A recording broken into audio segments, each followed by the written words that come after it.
Ladies and gentlemen, I'm Troy Smith, your host of Slingshot TV, here back with another episode today. I want to thank you guys again for yesterday. It was such a great show. We got such a great viewership count. And I want to encourage you, we're now on TikTok, folks. So you will catch actually clips of every single show that we do every day on TikTok. You can just search up Slingshot News and you'll see our little logo with the that you see down there in the corner of the screen. You'll see that logo, and I want you to follow us there because you'll see clips of the show every day, already getting thousands of views there, have thousands of followers. So thank you guys again for all the continued support as we continue to push forward. Yesterday, our main topic centered around Tesla Cybertrucks and driverless vehicles and the push by our government to really make sure that electric vehicles are mandated.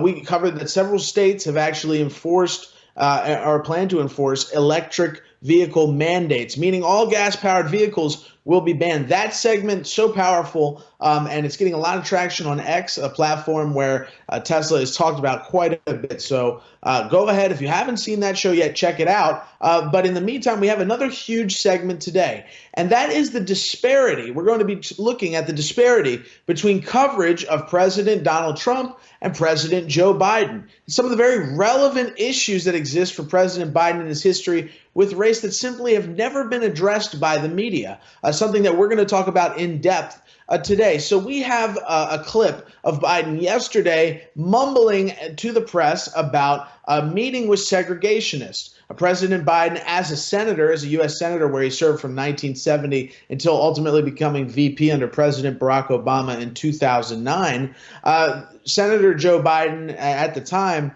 was in a group of Democrat senators that included members of the KKK, including Robert Byrd, who we're going to get into here very shortly. But Biden talked yesterday kind of openly, maybe mistakenly, a confused Joe Biden talked about his historical relationship with segregationists in the South. And these segregationists were Democrats, along with Joe Biden. Let's roll that clip of a confused Biden, maybe admitting some truth here that he maybe otherwise wouldn't have. He appeared very confused. Let's roll it. So I remember sitting down, and Jim Eastland, I ran because of civil rights in my state. We were segregated by law to our great shame. And here Jim Eastland and, John Stennis and Herman Talmadge and all these guys, these Southern, by any definition, racist senators. And I sat there and listened. Teddy and Eastland would go at it, hammer and tong up on the floor. They go down and eat together. They didn't leave their values behind, their points of view. But they sat and ate with one another. As also noted, Robert C. Byrd was... Well, and there you have it, folks. Biden talked about that for a second. Now, this is back in 2009. That maybe a lot of people don't remember this, but Senator Robert Byrd passed away. He was a senator from West Virginia, and he was famously a member of the KKK, even recruited for the KKK. This was a hardcore Democrat racist. We have a picture of Biden with Robert Byrd sitting behind a very old Robert Byrd. And even in behind Robert Byrd, you see his protege there, Joe Manchin, who ended up succeeding Robert Byrd as the senior senator there in West Virginia. And Manchin just departed the Senate this year. So it just kind of clues you into the history there of West Virginia politics. But you see Joe Biden there just holding up his hand, praising him. In 2009, when this guy died, Nancy Pelosi, Barack Obama, and Joe Biden all eulogized this man who recruited for the KKK, calling him a great American. Let's roll the clip of Biden speaking at Robert Byrd, a KKK member's eulogy. As also noted, Robert C. Byrd was a parliamentary library, a keeper of the institution of the Senate, and he was the institution itself. But to me, and many people here today, like guys I see, Bill Bradley and Jim Sasser, who've long left the Senate for greener pastures, and I hope better remuneration. We used to kid about that too, but for a lot of us, he was a friend, and he was a mentor, and he was a guide. There you have it, folks. Joe Biden openly stated that Robert Byrd, a man who recruited for the KKK, was a mentor and a friend to him. That's something that's really glossed over. Now, if you don't believe me about Robert Byrd's history with the KKK, here is President Bill Clinton describing Robert Byrd's involvement with the KKK, showing that Robert Byrd was known to be a racist the entire time he was in the U.S. Senate, but yet he was celebrated by these Democrats up until the day he died, including after when he died. Pretty amazing stuff. Let's roll Bill Clinton explaining the involvement of one of the longest-serving Democrat members of Congress of all time being a member of the KKK. Let's roll that.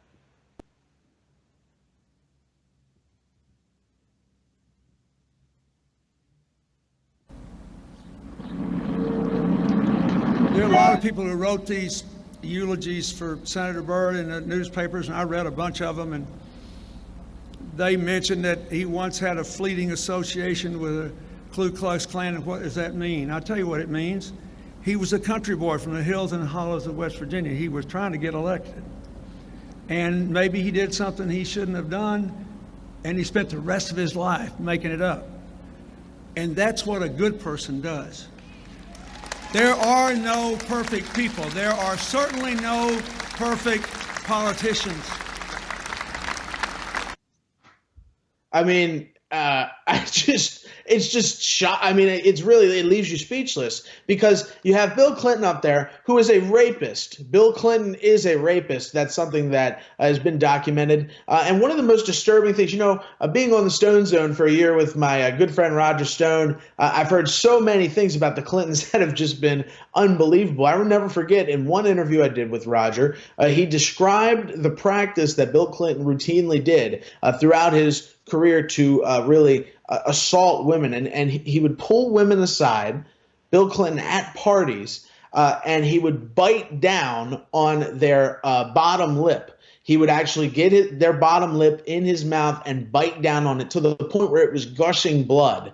And this is and it was meant to be a, if you talk, this is what will happen to you kind of intimidation tactic. And when you hear something like that about Bill Clinton, it opens your eyes. This is not the guy with Southern charm. And he said it there. He plays on his Southern charm, but lacking or lurking behind that Southern charm, just like Robert Byrd, is this insidious, unbelievably dark thing. You just heard Bill Clinton excuse away someone being a member of the KKK, stating, well, we're all not perfect. Just unbelievable. So where I just showed you hardcore evidence that not only did the Democrats know Robert Byrd was a KKK member, they excused it openly in public. And then when we compare that and contrast that with the coverage of the media that has been about Robert Byrd, you don't see really much coverage at all about the Democrats' embrace of this hardcore racist. Yet we see constant reporting that President Donald Trump is a racist. And I even pulled some headlines, some more unbelievable headlines that we can see here that they claim Trump's racism isn't just racism, it's a strategy. They've often said that Trump, when he came down the escalator, he issued a racist dog whistle that was listened to by all these people. There's another one, why Trump's racism isn't an issue or enough of one for some voter of color. And then another one, we watched 20 Trump rallies. His racist anti-immigrant messaging is getting darker. So there's constant coverage of Donald Trump in the light of being a racist. Yet we don't see any footage of Donald Trump eulogizing Robert Byrd, because we actually have the opposite. We have photos of Donald Trump that I've pulled here today, standing with civil rights icon Rosa Parks, who he received an award with. Also in this picture is another civil rights icon, Muhammad Ali, who was also a friend of President Trump before he passed away. Then we have pictures of Donald Trump, a young Donald Trump, with Jesse Jackson, another black civil rights leader, and another photo of Jackson with Muhammad Ali and Donald Trump. We went ahead and pulled a video of Jesse Jackson, a black civil rights icon, praising Donald Trump And I wanted to play this for you because with zero evidence of racism, Donald Trump is accused of racism. Yet when Joe Biden eulogizes a KKK member, there's still no reporting about his unbelievable racism. Let's roll Jesse Jackson praising Trump for his rights to bring equality to all races in America. I now want to bring forth a friend who has, well, he is deceptive in that his social style is of such. One can miss his seriousness, and his commitment for their success is beyond argument. When we opened this Wall Street project and we talked about it, he gave us space at 40 Wall Street, which was to make a statement about our having a presence there. Beyond that, in terms of reaching out and being inclusive, he's done that too. And created for many people a comfort zone when I ran for the presidency in 84 and 88. And many others thought it was either laughable or something to avoid. He came to our business meeting here in New York because he has this sense of the curious and a will to risk to make things better. And so aside from all of his style and his pizzazz, he's a serious person who's an effective builder of building for the builder people. Last year he was a part of our workshop, of our panel workshop on what are the challenges and opportunities. And so this, a year later, Donald Trump, for a few minutes, challenges and opportunities to embrace the underserved communities. Donald Trump.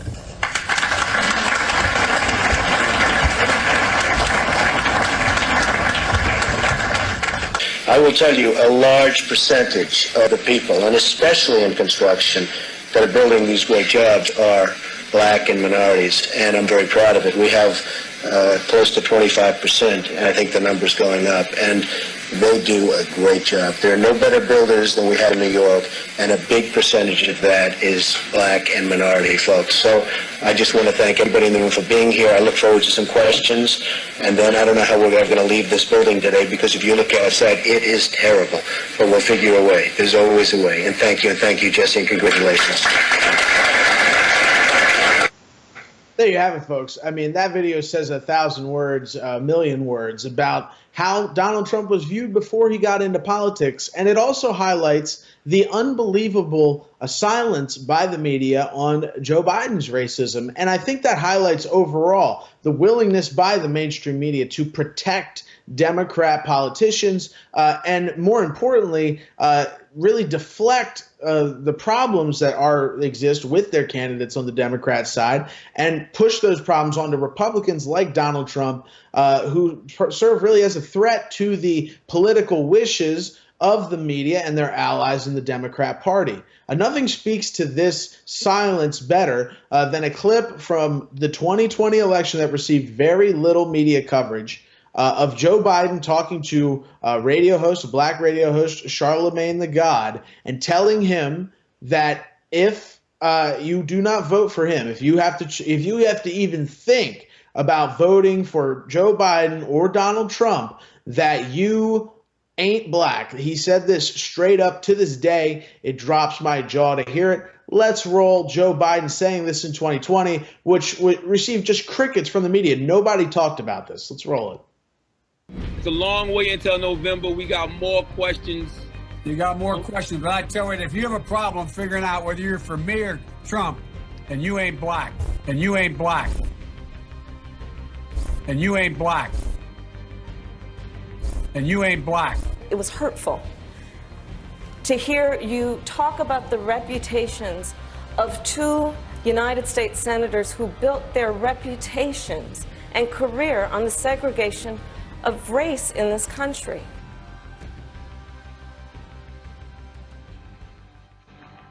That video from the Trump campaign in 2020, tremendous. And just a few more instances, folks. Before we get off this segment, I want to highlight this is not just unfold. You know, we heard Biden yesterday, and it sounded like he was kind of rambling off script about the segregationists. But Joe Biden has a history of some really vicious racist statements. I just want to play this because it highlights the media's silence on the issue. Can you imagine if the shoe was on the other foot? If footage existed like I'm about to play you of Joe Biden saying, or of Donald Trump saying these things, if Donald Trump said anything close to anything like this, it would be played around the clock. But because it's Joe Biden, a Democrat, who allows the media and their cohorts to really push their agenda because he's really a listless vessel. The guy has absolutely no idea where he is, and it's evident to everybody. So you have a bunch of Democrat underlings in charge of the country. That guy, they remain silent about him. So let's roll a Biden with a very racist speech from the Senate floor where he served, as he claims, for 100 years. It was obviously a joke before he became vice president. And then we will play a clip back to back. The next clip is of Biden making a remark in 2006 about Indians in 7-Eleven stores across the country, making a racist remark about their accents. Let's roll those two clips and just ask, why isn't the media talked about any of this? We know exactly why, because they are protectionists when it comes to their Democrat allies and those who allow them to push their far left agenda. Let's roll those clips. We must take back the streets. It doesn't matter whether or not the person that is accosting your son or daughter or my son or daughter, my wife, your husband, my mother, your parents. It doesn't matter whether or not they were deprived as a youth. It doesn't matter or not whether or not they had no background that enabled them to become socialized into the fabric of society. It doesn't matter whether or not they're the victims of society. The end result is they're about to knock my mother on the head with a lead pipe, shoot my sister, beat up my wife, take on my sons. Unbelievable. So I don't want to ask what made them do this. They must be taken off the street. That's number one. There's a consensus on that. Unless we do something about that cadre of young people, tens of thousands of them, born out of wedlock, without parents, without supervision, without any structure, without any conscience developing, because they literally, I yield myself 3 more minutes, because they literally have not been socialized. They literally have not had an opportunity. We should focus on them now.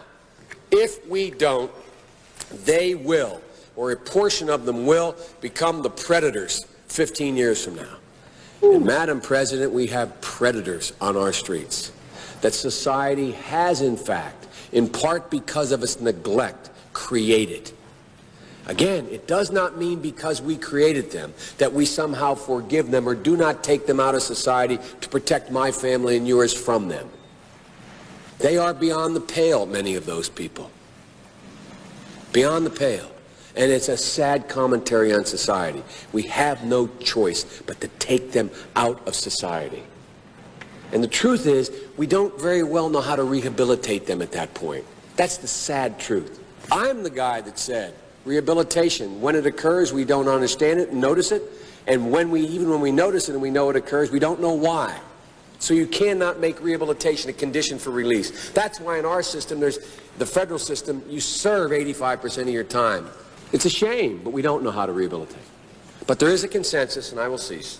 A, we must make the streets safer. I don't care why someone is a malefactor in society. I don't care why someone is antisocial. I don't care why they become a sociopath. We have an obligation to cordon them off from the rest of society, try to help them, try to change their behavior. That's why we do in this bill. We have drug treatment and we have other treatments to try to deal with it. But they are in jail, away from my mother, your husband, our families. But we would be absolutely stupid as a society if we didn't recognize the condition that nurtured those folks still exist and we must deal with that. Manish, I'm actually Manish, how are you, man? Well, good to see you. As you know, I got a lot of support for you, Cindy. That's where, and more to come, I think. Yeah, so, no, I've had a great relationship. In Delaware, the largest growth in population is Indian Americans moving from India. You cannot go to a 7-Eleven or a Dunkin' Donuts unless you have a slight Indian accent. I'm not joking. Oh, gigantic. First off, you see the difference in the man in his mental capacity is pretty astounding. I mean, you're looking at someone that surely is not the president of the United States. I mean, that guy is like totally gone. And even in that last clip, when you get really close to his eyes, there's something eerie about Biden now. When you look into his eyes, there's a deadness to his soul, and you see kind of he had life in his eyes up until 2006. I mean, the clip is from 2006, almost 20 years ago. At this point, hard to believe, 2006, almost 20 years ago. But you see the decline of the man, and I just want to highlight, these statements, really unbelievable things. But there's really other Democrats that have been caught in this same race thing that Biden has with a terrible history. There's former Virginia governor, the Democrat Ralph Northam. This is the guy that went on the radio show and talked about post-birth abortion, about keeping a baby comfortable. If you remember that clip, we didn't pull that for today, but he was caught in blackface in a yearbook photo. You see it there. And this turned out to be a huge scandal. And Justin Trudeau, who we just talked about yesterday, resigned, was also caught in a photo with blackface. So there's a very strange thing going on with the Democrat Party. You examine their past. It's all about race. It's all about racism. They all have weird photos in blackface from these weird. I mean, I don't know anybody that's ever dressed in blackface. I don't know about you, but it's not a common thing. And the fact that all these liberals have photos of themselves in blackface that resurface and get them in trouble, it's kind of amazing.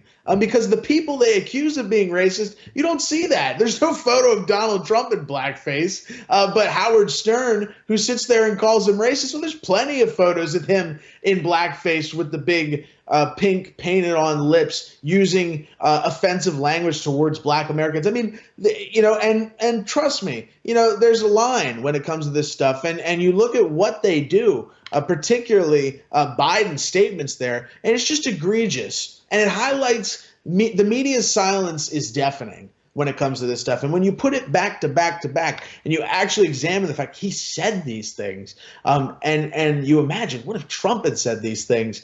It's pretty amazing. It shows how disingenuous really that conglomerate of the left-wing media, which includes the mainstream media at this point, and left-wing politics. Those people really come together to spread misinformation, disinformation, I would call it, because it's willful. They're willfully misleading the people, accusing people like Donald Trump of racism, while they themselves have statements like you just watched, where Biden essentially called for all black Americans to be taken off the streets, to be separated from white Americans. And he framed it as your family, my family. And it's just really, really unbelievable stuff from the Senate floor. We have some other news to get to here today, folks. So, we want to move on, but just amazing stuff as far as Biden is concerned. I hope people will take this segment and share it around, because the word needs to get out. This is what you get when you tune into the mainstream media. I think that's the most important point. The mainstream media is complete poison. And for those who continue to consume it, you should be watching shows like Slingshot TV here, or The Stone Zone with Roger Stone, all provided by this great network here, World YouTube. I think that if we're going to move forward, folks, we have to separate ourselves from these arms of propaganda that are used by leftist politicians to really enforce their lies. President Trump's election was officially certified yesterday, January 6, 2025. We have footage of that certification, so we want to play that and congratulate all of you out there in MAGA world for a successful 2024 election. Let's roll that. The votes for President of the United States are as follows. Donald J. Trump of the state of Florida has received 312 votes. Kamala D. Harris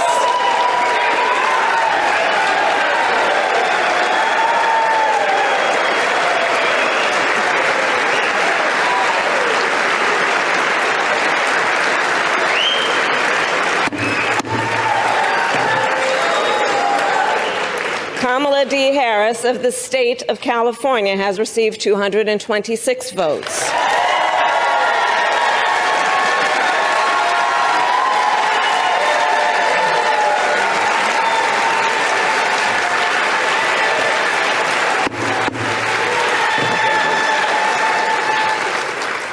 The whole number of electors appointed to vote for Vice President of the United States is 538.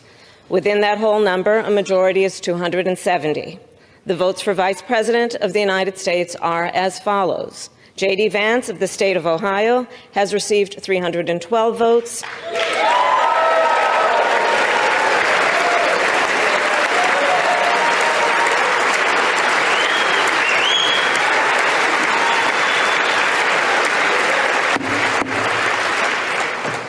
Tim Walz of the state of Minnesota has received 226 votes.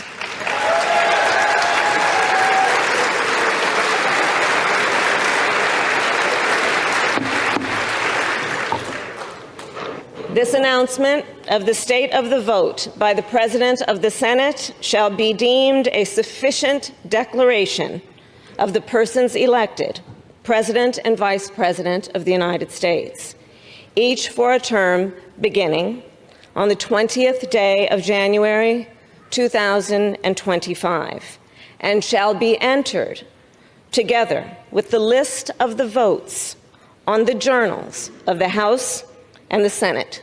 Thank you very much. And I will say, Kamala Harris handled that very graciously. I think that there's something to be said to that, because a lot of people probably didn't expect her to handle that gracefully. And, there's something to be said for that. So, folks, we have a short commercial break. And then when we come back, we have more. Trump held a press conference today and made some huge announcements. They're going to have a huge effect on what's going to happen going forward, how the media is going to cover this. And we're going to break it all down when we come right back from this commercial break. So don't go anywhere. You're not going to want to miss us right after this commercial break.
Ladies and gentlemen, welcome back to Slingshot TV. I'm your host, Troy Smith, and we played that video of the certification of the election. Tremendous victory for President Trump. But I want to warn everybody at home. I think this is what I see playing out. We have to be very careful when it comes to the Democrat strategy, because regardless of what happens what happened in the 2024 election, President Trump was going away. And if that meant that he was going away a loser in 2024, they obviously weren't able to pull that off. So he's going to win in 2024. But keep in mind, after these 4 years, President Trump can never run for office again. And I think that we have to be very wary of the idea that Democrats may just play the waiting game. And sure, it seems that they're going to delay a lot of these cabinet appointments despite public pressure, despite an overwhelming majority of Americans sending Trump and Republicans to Washington, D.C. in the 2024 election. There's going to be some kicking and screaming from the Democrats, obviously, as it pertains to those nominations in Trump's cabinet. And it appears that Democrats like Adam Schiff, Jamie Raskin are already angling for impeachment, though in a Mike Johnson Republican-controlled House, though a slim margin in that House. It appears that will most likely be hard to achieve. I think the best bet for really the anti-Trump movement is in the Senate, where a larger majority of Republican senators stand against the MAGA agenda, a larger majority than most people would really recognize. So we have to be very careful that these 4 years are not just used as a waiting period for the Democrats to then launch another attack, really. And you have to look at the way that this played out. We know that the 2020 election was stolen, and we know that the 2024 election gave us a result that we expected. And I think there's something to Kamala Harris coming out and really making a huge point of certifying the election, just letting it go, because they want the ability in the future to steal the election from anybody they well please, because they know that President Trump is not going to be running again.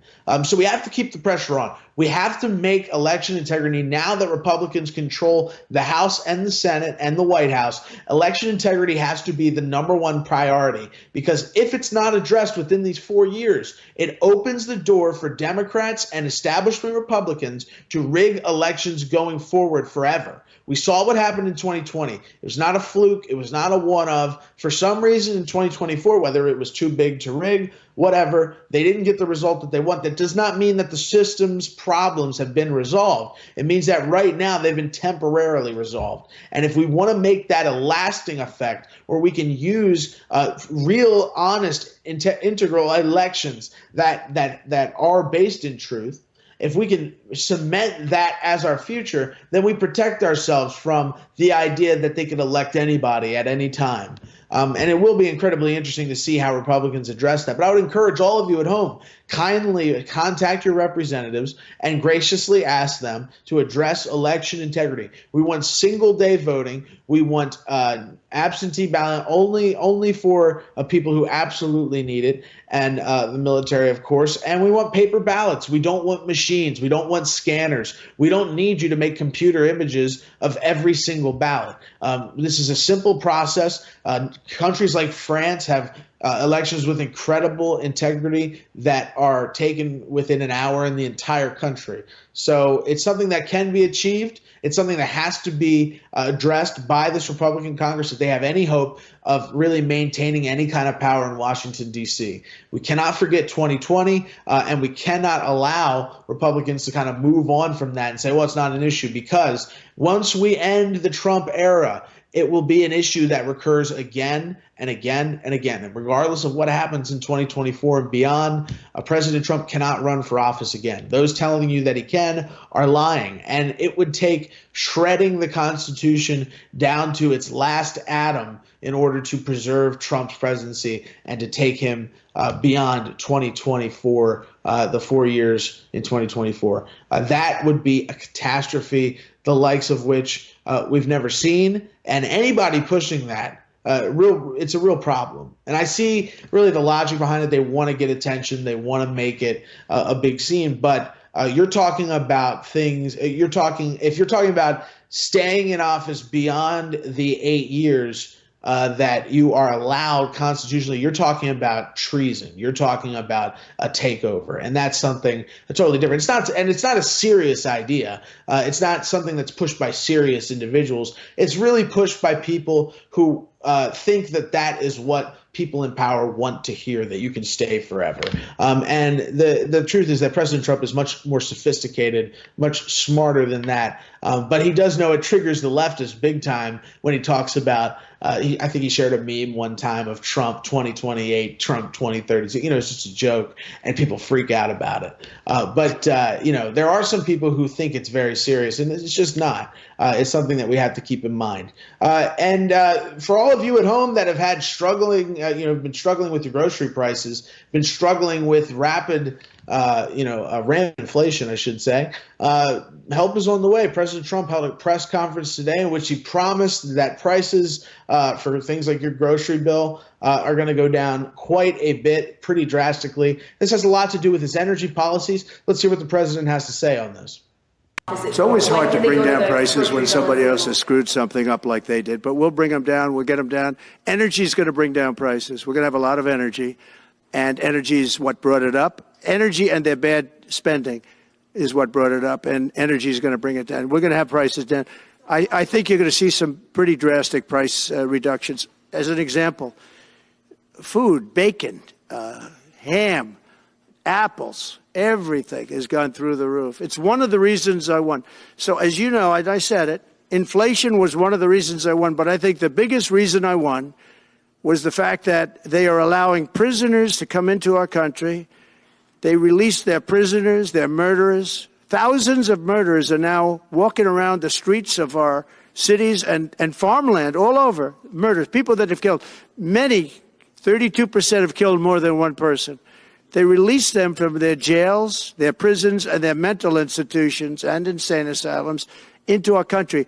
I believe that's the reason we got such a large vote. Maybe. Well, there you have it, folks, and he's exactly right. I mean, people are really struggling to afford everyday essentials was a big reason why he won this election. And to hear him assure people, he's exactly right.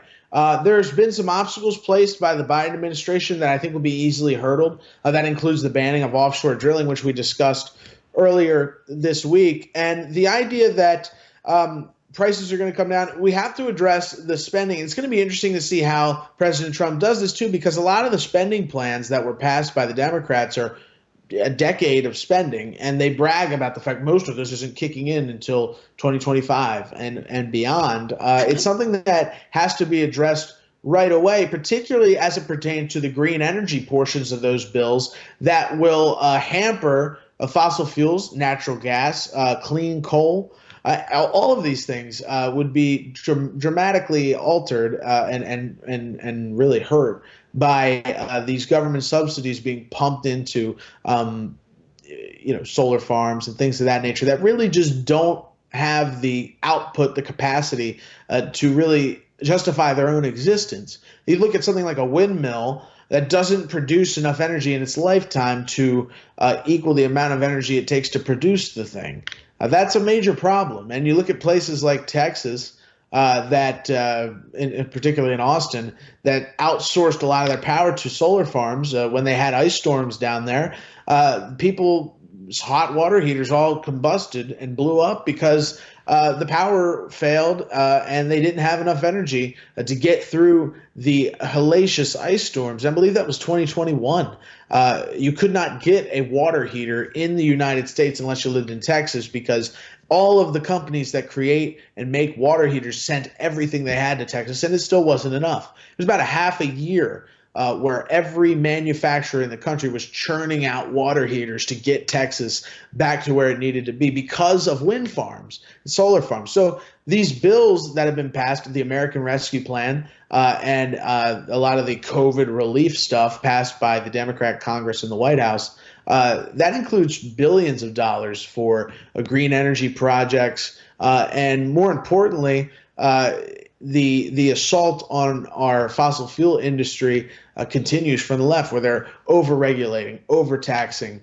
If Congress is unable to pass a tax bill, the corporate tax rate in the United States is going to jump from 21% to 38%. And individual tax rates, people that are earning anywhere from $70,000 to $100,000, upwards of $200,000, you're going to be paying about 15% more on your taxes. The tax cuts in 2017 expire in 2025. So all of the reductions that took place that created the economic boom leading into COVID, they were the only reason that we survived COVID, because we had that great period leading up to it. All of that was based on the tax cuts, and those tax cuts expire in 2025. That has to be a top priority. I would say The corporate rate needs to be reduced from 21%. I'd like to see it somewhere around 15% or 10%. Just because the lower you make that corporate tax rate, the more appealing it is for business to come into the country and invest billions of dollars. If you cut that tax rate down to zero, you would have companies pumping trillions of dollars into the United States economy overnight, because you tell them you have access to the most valuable clientele, the United States of America, and you're going to pay 0% tax. It's something that has to be addressed, and it can't just be for your billion-dollar companies. As Trump has said, if you have $1 billion, perhaps they're going to provide more tax breaks for you. They're going to waive some of the tariffs and things like that. I think that this needs to extend to all companies, particularly the small business. In fact, perhaps it should be in reverse, where Meta and Amazon and these larger companies actually pay tax, where people that own businesses like my own, or people that own businesses in plumbing, or the mom and pop stores around the country don't have to foot the bill, because that's what happens right now. The intricate tax code that is maneuvered around by the fancy lawyers owned by Meta and other companies that have the resources to do that, they end up paying very little in tax, and that's well documented. Amazon pays $0 in taxes, Bernie Sanders will say. But the mom and pop store, they don't have the lawyers to get around that stuff, so they end up having to pay the taxes. That's the way the system is currently set up, and it has to change. I would say, I think you would appease some on the left if you instituted a tax for companies above $1 billion that was very small. And you eliminated the corporate tax rate for any company that was below a certain mark. And you're not punishing them, and don't make it steep where it's 40% for the $1 billion company, because then you don't want it to be to the point where people are avoiding growing their company. So 5-10% for companies that are $1 billion or more, and that will generate more revenue, because the people that aren't paying the taxes will rejuvenate the economy to the point where people will be buying like crazy. And that 10%, as it's been shown before, when the government cuts tax rates, revenue increases. The liberals in the media and in the press will lie to you and tell you that it's the tax cuts that cause recessions. We always have recessions. Economies are cyclical. So it doesn't matter if you have the best economy in the world. It's going to have peaks. It's going to have valleys. It's just the cycle of how things work. But they base their argument off the idea that tax cuts create deficits, when that's not the case. What creates deficits is the out-of-control Democrat spending. The revenues for government actually go up. Almost every single time they've cut taxes, revenues for the government have gone up. So you're taxing at a lower percentage, but you're getting more revenue. How does that work? Well, because there's more business. Because when you cut people's taxes, the liability that they have to send to the government for no reason, for getting nothing, when you cut that liability, it turns out people have more to spend. They have more to hire. They have more to create. They have more to spend on vacations, and they go places and they spend money there. And it creates a better economy. It's simple economics. And you wonder why these Democrats with these lofty educations, Princeton and all these, they don't understand basic economics. And it's dumbfounding, but maybe they do understand economics. And that goes back to our first segment. Maybe this covering up for these dumb policies that carve up American business, perhaps that's not done out of ignorance. Perhaps it's done out of malevolence, and perhaps they really do hate this country, and they really do want to see our businesses destroyed. They really do want to see Americans suffer. And if you examine the way that Democrats and liberals in education look at our history and portray our founders and the greatest of us who have ever lived, you find that they really do hate America, and they hate the people who founded this country, and they hate the ideals that keep us a vibrant society. So why do so many Americans vote for them? Why do so many Americans support them when they have the stated goal of destroying us? It's something that I think a lot of us sit around and wonder, what are you thinking, people? Do you not understand the blessing that it is to live in this country, the blessing that it is to be an American, how so many millions of people would kill kill thousands in order to obtain a single citizenship. I mean, people trek across the entire world to get their hands on a U.S. citizenship, yet we have people in this country who hate this country, who hate our founders, who hate our way of life, who hate the country. How did we get to this point? It's because we've ignored education. We've allowed the most radical of us to indoctrinate generation after generation of people.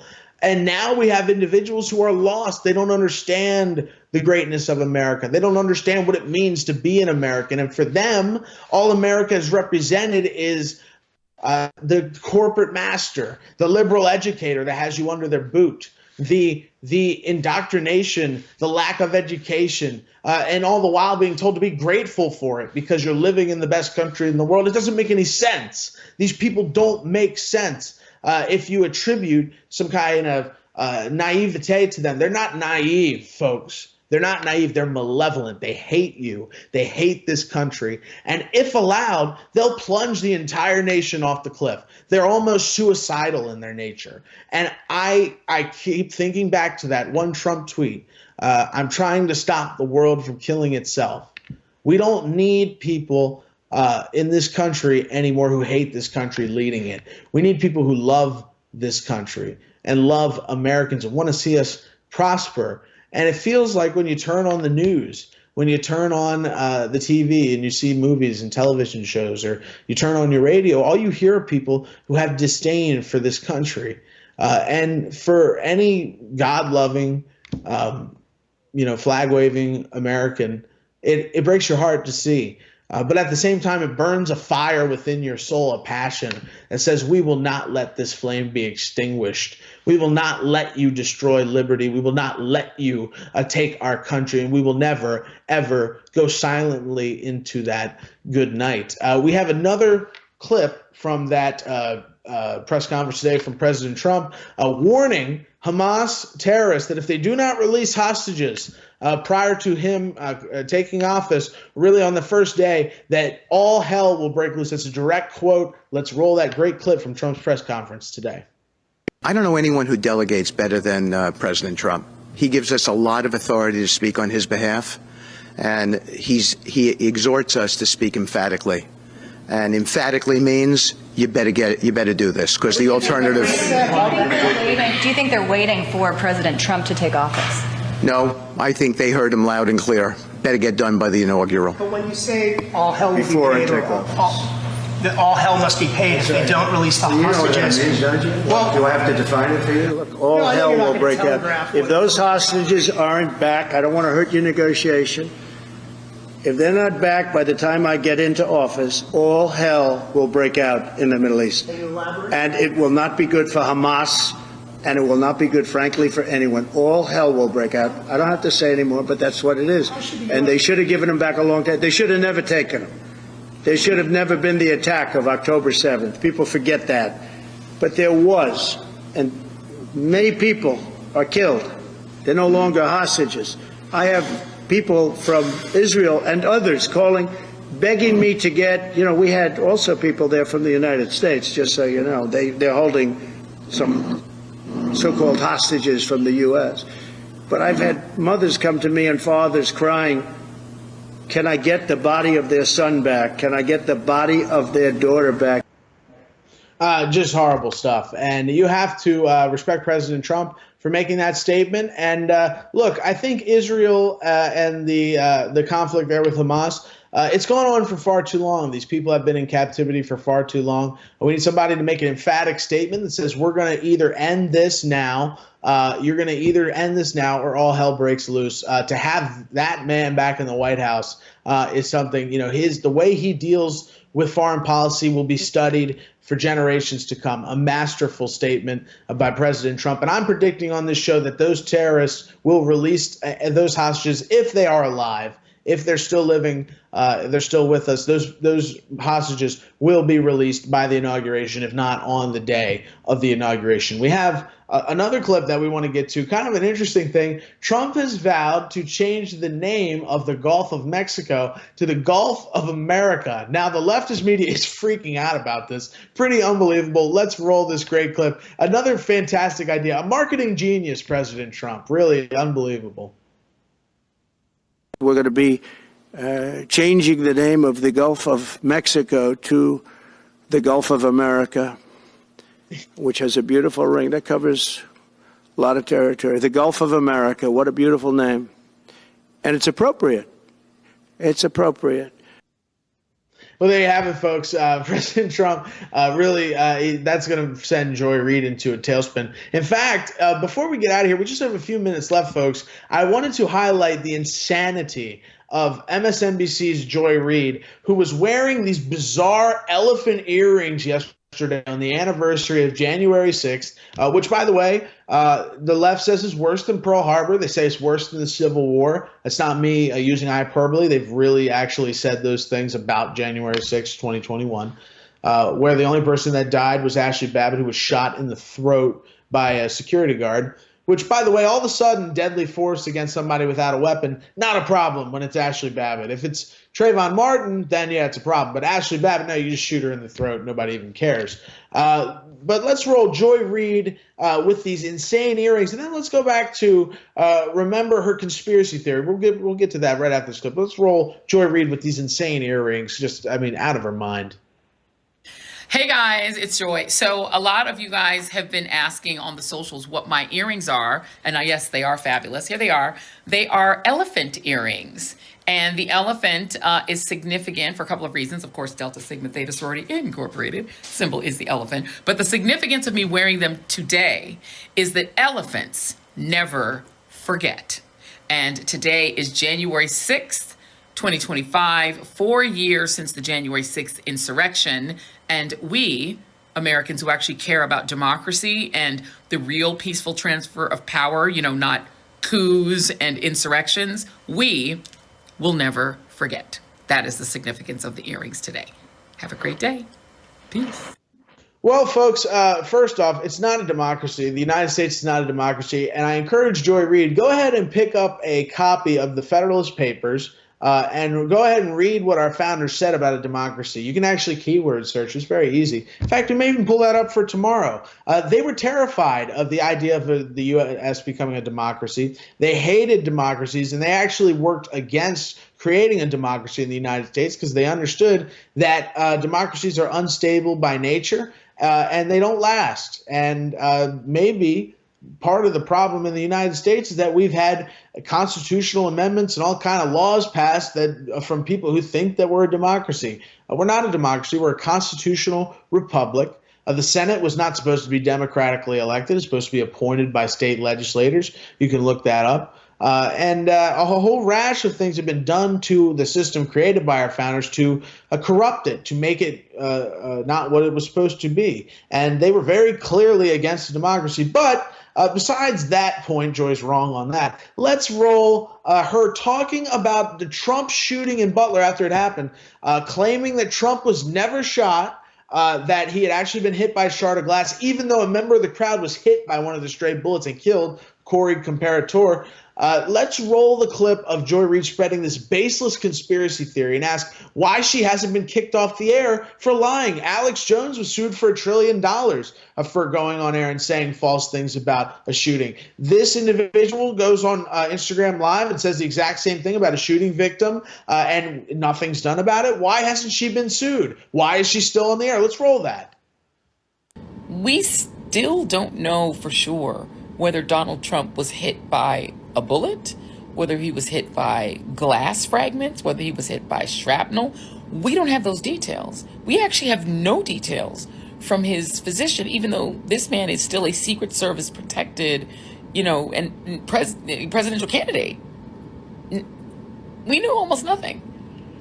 Why? Why don't we know that much? We know that 3 people were shot. 1 person, unfortunately, was killed at the rally. We don't know where they were sitting or standing relative to him. We don't know why, for 9 full seconds, Donald Trump was allowed to stand back up during an active shooter situation, even though they, at that point, had said the shooter was down. How would they have known if there were more shooters or not? Nobody knew that there could have been 5 shooters for all they knew. Yet they allowed him to stand up in the middle of that, crisis and pose for a photo and fist pump the air so he could get the iconic photo. And then they allowed him to stand up again outside of the SUV instead of just shoving him into the SUV. That seems really unusual. What is the actual injury to Donald Trump's ear that's under that bandage? Shouldn't we know that by now? It's weird.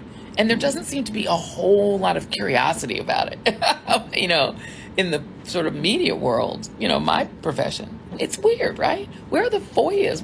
Why isn't the New York Times, aggressively pursuing his medical records? It's just weird. Just a strange thing that I've noticed. And I don't know if you guys have noticed it too, but it's weird.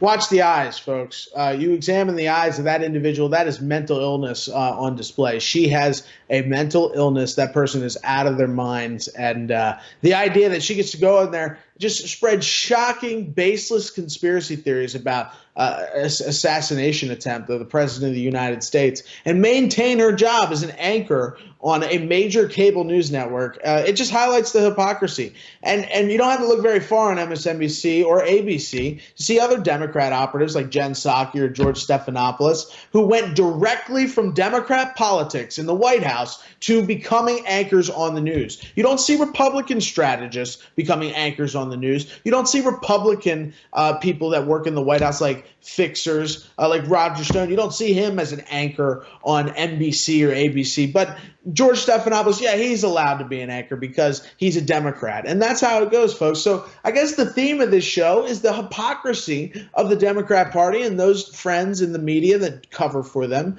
routinely. And I think we've covered it all, folks. So I want to thank you for tuning in. I want to encourage you, if you're seeing this show, wherever you're seeing it, go ahead and hit the follow button.